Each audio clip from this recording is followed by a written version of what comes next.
বিসমিল্লাহির রহমানির রহিম। মাতৃগর্ভে যখন বাচ্চার বয়স ১২০ দিন হয়, তখন আল্লাহ তাআলা বাচ্চার মধ্যে রূহ বা আত্মা দান করেন। তখন ফেরেশতা আল্লাহকে জিজ্ঞেস করেন, হে আল্লাহ, এই বাচ্চার হায়াত কতদিন হবে, অর্থাৎ কতদিন সে পৃথিবীতে বাঁচবে? হে আল্লাহ, এই বাচ্চার রিজিকের মাধ্যম কি হবে, অর্থাৎ কোন পথে কোন উপায়ে উপার্জন হবে? আমল বা কর্ম ভালো হবে না মন্দ হবে?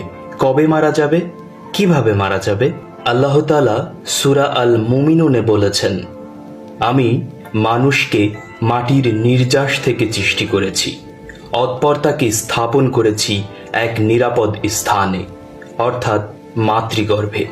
তারপর তাকে করেছি শুক্রবিন্দু, অতঃপর জমাট রক্ত, অতঃপর মাংসপিণ্ড, অতঃপর সেই মাংসপিণ্ড থেকে সৃষ্টি করেছি অস্থি, তারপর অস্থিকে আবৃত করেছি মাংস দ্বারা, অতঃপর তাকে করেছি নতুন সৃষ্টি, অর্থাৎ আত্মা দান করেছি, অতঃপর আল্লাহ সর্বশ্রেষ্ঠ সৃষ্টিকর্তা।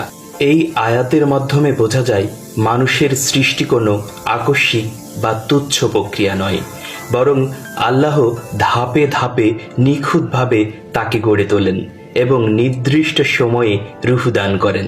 সহিহ বুখারী হাদিসে বর্ণিত আছে, তোমাদের প্রত্যেকের সৃষ্টি মাতৃগর্ভে 40 দিন থাকে শুক্রবিন্দু বা নুতফা আকারে, তারপর সমপরিমাণ সময় অর্থাৎ 40 দিন থাকে জমাট রক্ত বা আলাকা আকারে, তারপর সমপরিমাণ সময় অর্থাৎ 40 দিন থাকে মাংসপিণ্ড বা মুদগা আকারে। এরপর ফেরেশতা প্রেরিত হয়, সে রূহ ফুঁকে দেয় এবং 4টি বিষয় লিখে নেয়: তার রিজিক বা জীবিকা, তার হায়াত বা আয়ুষ্কাল, তার আমল বা কর্ম, সে সুখী হবে না দুঃখী হবে। অর্থাৎ গর্ভধারণের 120 দিন পর ফেরেশতা এসে শিশুর মধ্যে আত্মা ফুঁকে দেয় এবং তাকদির লিখে দেয়। এই তাকদিরের অন্তর্ভুক্ত হল জীবনের সময়সীমা, জীবিকা, কাজের ধরন এবং চূড়ান্ত পরিণতি। মানুষের সৃষ্টির এই ধাপ ও রূহদানের বিষয় আমাদের মনে করিয়ে দেয় আল্লাহর কাছে আমরা চূড়ান্তভাবে নির্ভরশীল।